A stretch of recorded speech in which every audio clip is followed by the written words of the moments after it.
계속될수록 그분의 소문은 유대 이스라엘 전역에만 아니라 이방 지역까지 퍼져 나갔습니다. 그리고 그곳으로부터 소문을 들은 사람들이 엄청나게 몰려들었습니다. 7절부터 12절이 그 사실을 잘 말해주고 있습니다.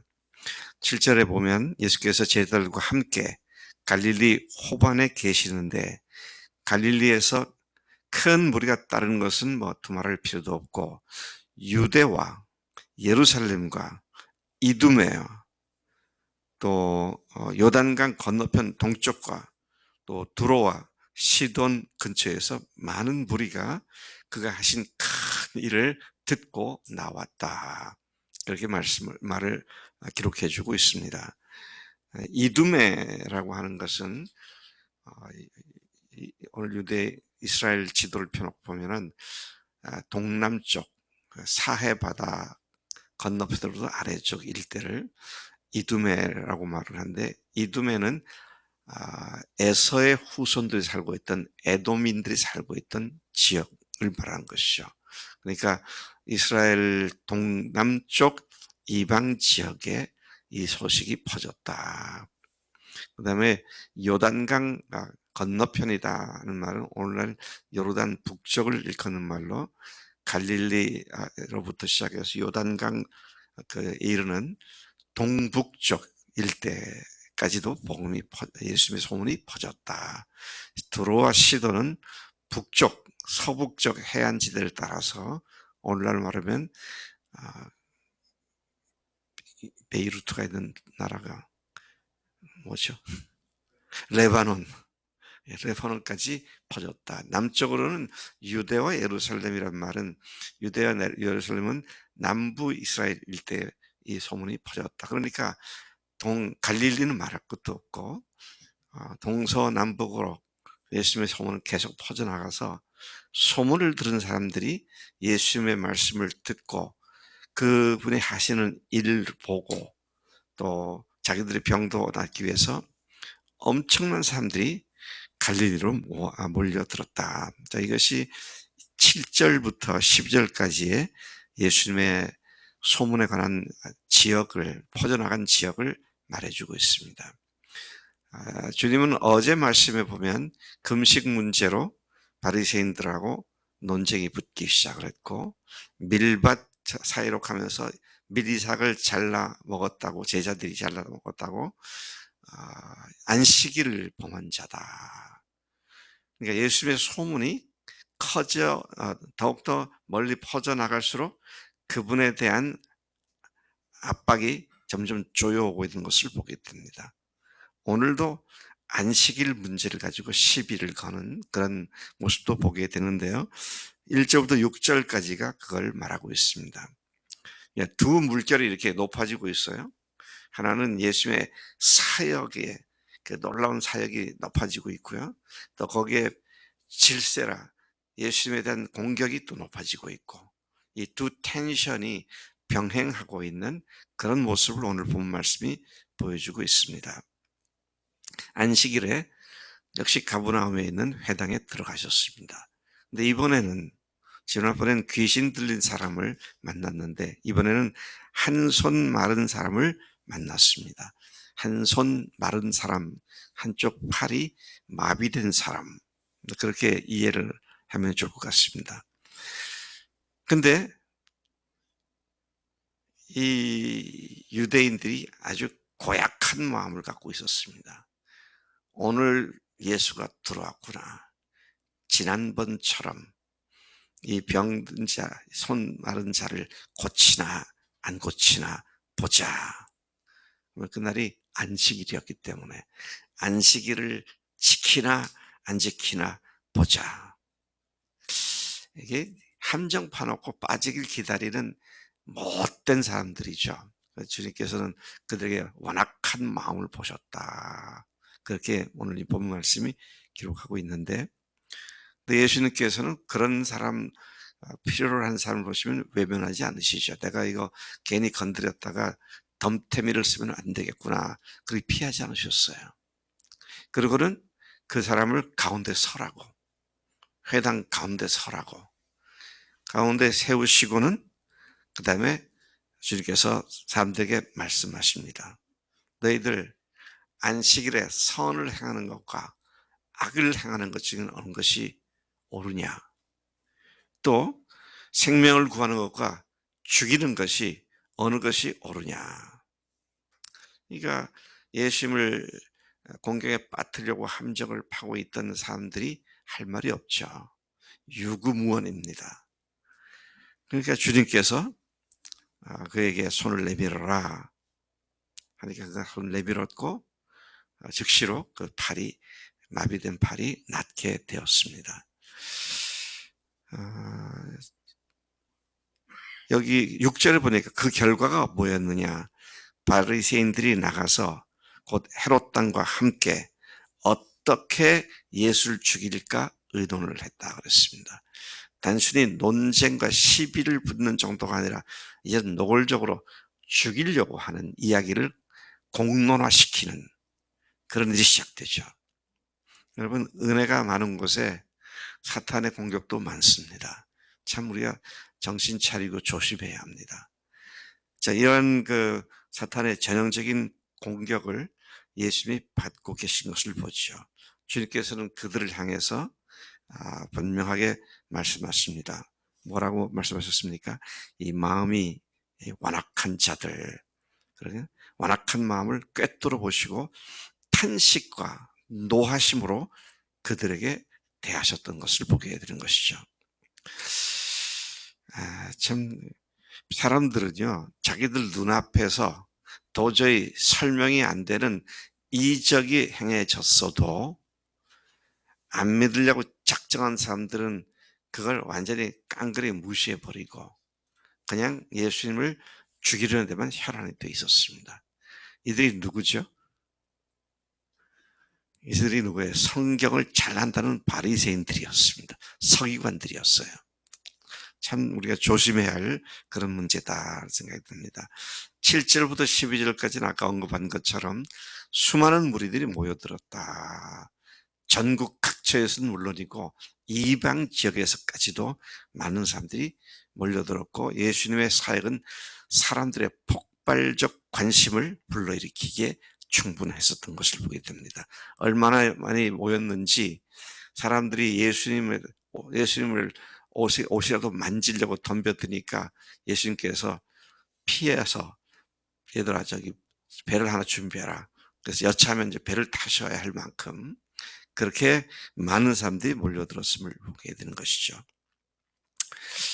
또 그 중에는 어떤 사람들은 귀신 들린 사람은 당신이 하나님의 아들이십니다 라고 크게 외치니까 저 같았으면 야, 저 귀신들을 통해서 하나님께서 내 정체를 드디어 사람들이 드러내시는구나 그랬을 것 같은데 말하지 마. 그래서 금지시키시더라고요. 왜요? 주님께서 하실 일이 있는데 그분이 십자가에서 죽으시고 부활하셔야 할 앞으로의 사역을 앞에 두고 있는데 방해받지 않기 위해서 하나님의 때를 기다리시는 주님의 모습을 또한 보게 되는 것입니다. 그리고 오늘 13절에서 19절까지는 드디어 누굽니까? 베드로와 안드를 부르셨었던 일과 또 야고보와 요한을 부르셨던 일과 그리고 어제는 레위를 부르셨었잖아요. 5명, 부르신 5명까지 나왔는데 여기에서는 12를 드디어 불러 세우십니다. 사도로 부르셨습니다. 12를 택하여 세우셨다. 1장부터 제자들을 부르기 시작하신 예수님께서 마침내 산에 올라가서 밤새도록 기도하신 후에 날이 밝았을 때에 그들을 한 사람 한 사람 부르셔서 세우셨습니다. 지금 우리 마가복음은 아주 간단하게 얘기를 했습니다만은 누가복음 9장 52절 이하에 보면 같은 말이 나오는데 거기에 보면 예수님께서 산에 올라가셨고 거기서 밤이 새도록 기도하신 후 날이 밝아졌을 때에 12를 사도로 세우셨다. 그렇게 기록되어 있음을 보게 됩니다. 같은 내용을, 같은 사건을 기록한 내용입니다. 그리고 오늘 이 마가복음에서는 왜 열두를 세우셨는가, 사도로 세우시는 그 목적이 뭐냐라고 할 때 자기와 함께 있게 하시고 또 보내서 전도도 하게 하시고 귀신 내쫓는 권능도 가지게 하려 하십니다. 여러분, 주님의 제자로 잘 성장하기 위한 첫 번째 조건, 주님과 함께 있는 겁니다. 주님과 함께 있는 거예요. 주님의 뜻이 그겁니까? 알았습니다. 제가 주님의 뜻대로 그렇게 하겠습니다. 그러고 나가서 일부터 하는 것이 아니라 그냥 주님과 함께 있는 겁니다. 네. 에린이가 아니라 이내가 추석 전날 왔나? 추석, 설날 전날 왔지? 그러고 밥 먹고는 그 다음에 또 안 오더라. 나하고 같이 있으면 좋은 일이 생기는데. 같이 있는 것으로부터 역사는 시작됩니다. 주님과 함께 같이 있고요. 목사와 함께 같이 있고, 목자와 함께 같이 있고, 나를 영적으로 돌보는 사람과 함께 있고, 또 내가 돌봐야 할 사람들과 함께 있고. 그래서 우리 교인들이 참 좋아요. 왜 좋으냐? 명절 때 나를 방해하지 않으려고 일체 찾아오지 않는 게 참 좋아. 근데 섭섭하더라고, 사실은. 아니, 뭐 찾아와서 뭘 날 어떻게 해줄 그게 아니라 시간이 있는데도 함께 있으려는 사람들이 아무도 없구나. 그러니까 좀 그렇더라고. 함께 있는 것은 그로 하여금 하나님의 제자가 되는 일에 굉장히 중요한 출발점이 된다라는 것입니다. 자, 그 다음에 계속해서 보면은요, 이제 12명의 이름을 낱낱이 기록하는데 재미있는 거는 예수님께서 별명을 붙여준 사람들까지를 다 포함시켜서 그걸 얘기하더라고요. 예를 들면, 베드로라는 이름을 주신 시몬, 또 보아너게라는 이름을 주신 세베대 아들 야고보와 요한, 또 54절, 그리고 근데 그 야고보와 요한은 보아너게다. 그래서 보아너게는 우레의 아들이다. 그러죠. 성격이 얼마나 급한지 Son of Thunder, 우레의 아들이다. 그래서 그 누가복음 9장 52절 이하에 보면 뭐라고 나와 있는 야고보 요한이 예수님과 함께 사마리아 지역을 지날 때에 사마리아인들이 보니까 유대인들이 예루살렘을 가는 사람인 걸 알아차리고는 받아들이질 않았습니다. 받아들여야 거기서 자기도 하고 먹기도 하고 할 텐데 받아들이질 않았어요. 그러니까 뭐라 그러죠? 손님 받기를 거절한 거죠.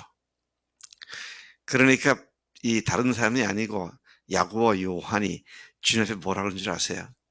주님, 하늘에서 불이 내려가 이놈들 다 싸그리 다 태워버리도록 명령 그렇게 할까요? 그렇게 얘기를 하니까 참 성질이 급했던 사람들이죠. 그래서 예수님께서 우리의 아들이다. 아마 그 이름을 주신 것은 항상 조심해라. 그런 의미일 수도 있겠다. 그랬던 야고보와 요한이 훗날 특히 요한의 또 다른 우리가 별칭, 그걸 뭐라 그러죠? 사도 요한을 사랑의 사도 요한, 완전히 180도 달라진 요한의 모습을 우리가 훗날 만나게 되죠. 또 아드레, 빌립, 바돌로메, 마테, 도마, 알페의 아들 야고보, 다데오, 가나나인, 시몬. 여러분 가나나인이라고 되어 있더라고요. 그래서 이거 잘못 인쇄를 했구나. 가나안인 시모 그랬는데 가나나인이라고 그랬구나. 근데 아니더라고요. 가나나인이라는 말은 무슨 뜻이냐면 아람어로 열심당이라고 해요. 열심당원. 그 누구죠? 가룟 유다도 열심당원이었는데요. 이 사람들은 뭐 불같은 사람들이라서 결국은 로마 군인하고 항쟁하다가 주 70년에 완전히 망하게 된 그것이 이제 열심당원들이 했던 일인데, 자, 그렇게 불렀고, 그 다음에 가롯 유다. 예수님을 판 가롯 유다. 자, 저는 여기에서 아까 밤이 맞도록 밤새도록 산에 올라가서 기도하셨다 그랬잖아요. 그리고 내려와서 12를 세우셨습니다. 그러니까 밤새도록 기도하면서 12를 세워야 할 사람들이 누군지를 하나님 앞에서 기도로 확인한 시간을 가졌다는 거잖아요. 근데 예수님께서 제자들을 세우실 때 가졌던 기준이 뭘까요? 예수님께서 12를 그 많은 사람들이 따랐는데 거기서 딱 12를 택하셔서 사도로 세우셨는데 그 기준이 뭐였을 것 같습니까?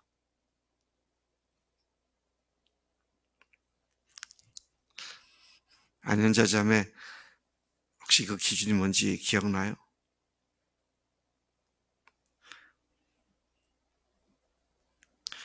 기준은 딱 한 가지였습니다. 아버지께서 세우라는 사람을 세운 겁니다. 근데 하나님께서 기도할 때 아버지께서 첫째는 베드로다. 그랬을 때 예수님께서 베드로, 저도 그렇게 생각합니다. 그렇게 했을까 생각해보니까 아닌 것 같아. 주님, 베드로, 아버지 베드로 참 곤란한데요. 그랬을 것 같아요. 왜?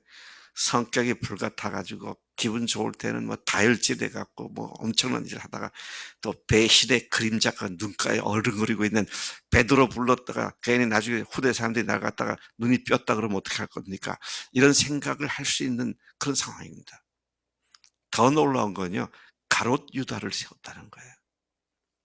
자, 마지막인지는 모르지만, 아들아, 잘 들어라. 이제 또다시 세울 사람은 가롯인 유다다. 주님께서 굉장히 놀라셨을 것 같아. 가룟 유다요? 아버지, 제가 다크를 보고 있는데요. 그 녀석이 도둑놈입니다. 나와 함께 다니면서 사람들이 헌금을 하거나 그러면 거기다 회계를 맡겼는데 슬쩍슬쩍 돈 빼가는 도둑놈이고요. 또 결정적으로 나를 팔아넘길 그런 존재인데, 그런 애를 제자로 데리고 다녔다가 그런 아이에게서 내가 배신을 당하고 죽임을 당하게 되면 후대 사람들이 나를 하나님이라고 보겠습니까? 내가 성자 하나님이라고 사람들이 믿겠습니까? 그런 생각도 하실 수도 있었겠다. 주님께서 그렇게 생각하지 않으셨을 거예요. 고민하고 고심하고 하는 가운데 주님의 뜻을 확인하고는 알겠습니다, 주님. 그렇게 하겠습니다. 그러셨을 거라고 믿습니다만은 그 사람들 하나하나 보면은요, 야, 이 사람 좀 세우면 되겠구나라고 선뜻 기쁨으로 탁 응할 수 있는 사람들이 별로 없는 것 같아. 베드로부터 시작했어요. 야고보와 요한 얼마나 성질이 급했으면 우리의 아들이다 그랬겠어요. 근데 자기 생각 접고 아버지께서 하라신 대로 세운 걸 보잖아요. 여러분, 우리가요, 주님 앞에서 지금 내 옆에 있고 나와 함께 하는 사람이 우리 청년들이나 유치부 아이들까지 앞으로 그 사람들이 어떻게 될지 아무도 몰라요. 정말 한 사람 한 사람을 소중히 여기고 대하는 것, 이게 우리가 취할 태도다 하는 것이죠. 그래서 여러분, 그런 의미에서 하나님께서 하시는데 순종만 하면 돼요. 근데 순종을 못하는 이유가 내 생각이 주님 생각보다 더 옳다고 생각하기 때문에 그렇죠. 아닙니다. 주님의 생각은 항상 옳습니다. 그분은 모든 것을 아시는 전지전능하신 하나님이시죠. 그래서 하나님과 함께, 주님과 함께 있고 그분의 음성을 듣고 순종하는 것이 그리스도인의 삶의 비결입니다. 이 비결이 아닌 다른 것으로 대체하려고 할 때 우리가 실수를 하게 되는데, 정말로 주님이 함께 하시는 능력 있는 삶을 살아서 와, 하나님, 제 영혼의 잔이 넘치나이다, 그런 고백이 오늘도 또 앞으로 계속 되어지기를 축복합니다. 하나님 아버지, 감사합니다. 이 아침에 저희들에게 말씀해 주신 것 감사합니다. 수많은 사람들이 몰려들었지만 주님께서 그들 중에 12를 아버지께로부터 명단을 받고 그들을 주님의 사도로 부르신 것을 봅니다. 우리도 참으로 주님의 명령에 우리 생각 가지고 주님의 명령을 잣대로 재고 재단하고 잘라내고 다듬어 버리고 하지 않고 그냥 투박하게 말씀하신 대로 순종하는 매일의 삶이 되도록 인도해 주신 줄로 믿습니다. 이 일에 저희들의 삶이 더욱 익숙해지게 하셔서 주님의 유용한 주님의 종으로 쓰임받는 우리가 되도록 역사해 주옵소서. 감사합니다. 예수님의 이름으로 기도드렸사옵나이다. 아멘. 아멘.